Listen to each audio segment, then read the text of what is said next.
Bonjour à toutes et à tous, bienvenue dans cette formation de préparation de la certification PMP et dans cette vidéo qui est intitulée Comprendre le projet, le programme et le portefeuille. Dans la toute première vidéo qui introduisait le chapitre, nous avons vu que le PMI offrait des certifications de gestion de projet, la PMP, mais aussi la PFMP et la PGMP. Donc la certification pour la gestion des programmes et la certification pour la gestion des portefeuilles.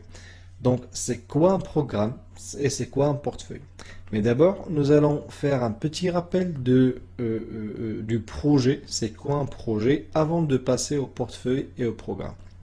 Donc on a dit qu'un projet est une initiative temporaire entreprise dans le but de créer un produit, un service ou un résultat unique.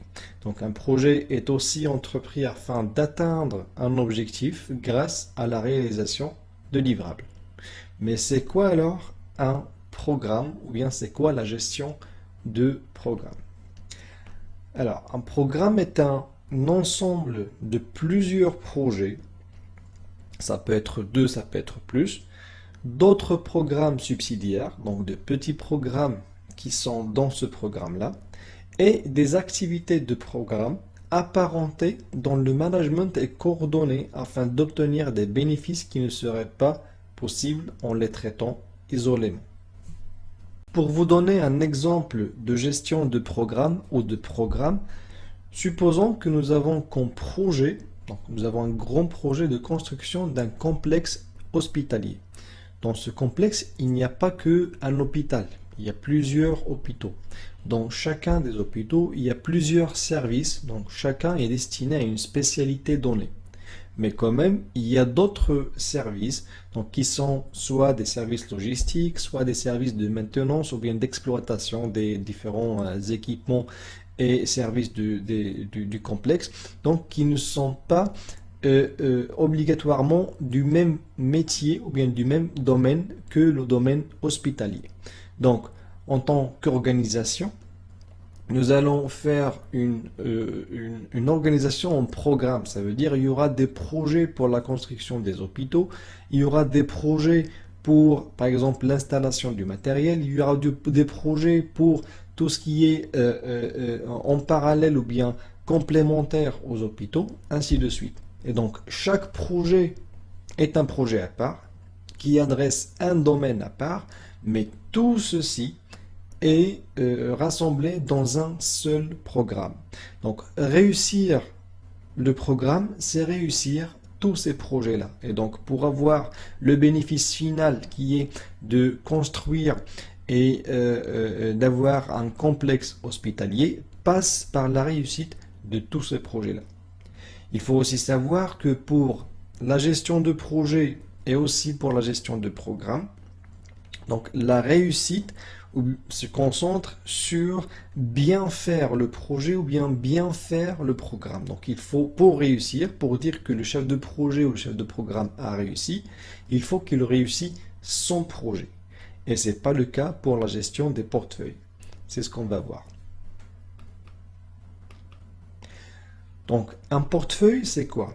Un portefeuille, c'est un ensemble de projets avec peut-être un ensemble de programmes, d'autres petits portefeuilles subsidiaires et des opérations qui sont gérées en tant que groupe dans le but d'atteindre des objectifs stratégiques.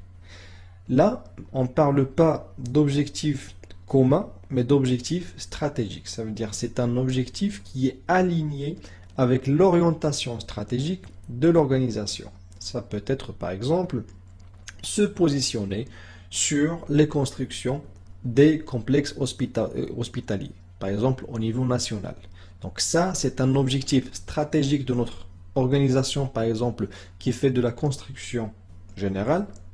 Et son objectif, c'est d'avoir un pied dans ce domaine-là. Donc, on va avoir un portefeuille qui est aligné avec cet objectif-là.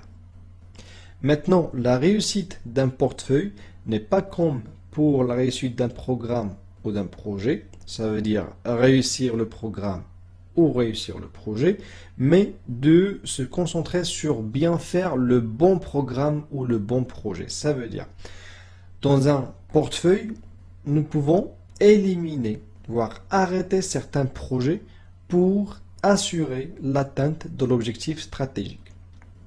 Par exemple, dans notre complexe hospitalier, si au plein milieu du portefeuille, on s'aperçoit que on ne sait pas faire des services logistiques, on va dire, on va arrêter cette partie-là et on va peut-être la sous-traiter, voire la délaisser pour une autre entreprise. Donc là, il ne s'agit pas de faire tous les projets, tous les programmes dans le portefeuille, mais faire des bons projets et les bons programmes qui sont bien alignés avec notre objectif stratégique. Pour vous donner une idée plus claire sur les projets, les programmes et les portefeuilles, donc ce schéma, il montre que, par exemple, à droite, vous avez un programme N1 dans lequel il y a plusieurs projets. Mais aussi, nous avons un portefeuille A, tout à gauche, donc qui englobe bien un programme A1 dans lequel il y a des projets, un programme A2 dans lequel il y a d'autres projets, et nous avons un autre portefeuille B dans lequel il y a plusieurs projets qui ne sont pas contenus dans un programme, mais nous avons un programme B1 dans lequel il y a plusieurs projets. Et donc, tout ceci, avec les opérations que nous avons, c'est le système de création de valeur dont nous avons parlé dans la deuxième vidéo de ce chapitre-là. Donc, ces opérations-là, pour revenir à notre exemple de construction de complexes hospitaliers, peuvent être, par exemple, une centrale à béton qui nous fabrique du béton pour la construction. Donc, ce sont des opérations et pas des projets qui vont supporter nos portefeuilles, nos programmes et nos projets. Ainsi, nous arrivons à la fin de cette vidéo. Je vous dis merci de votre attention et à la prochaine vidéo.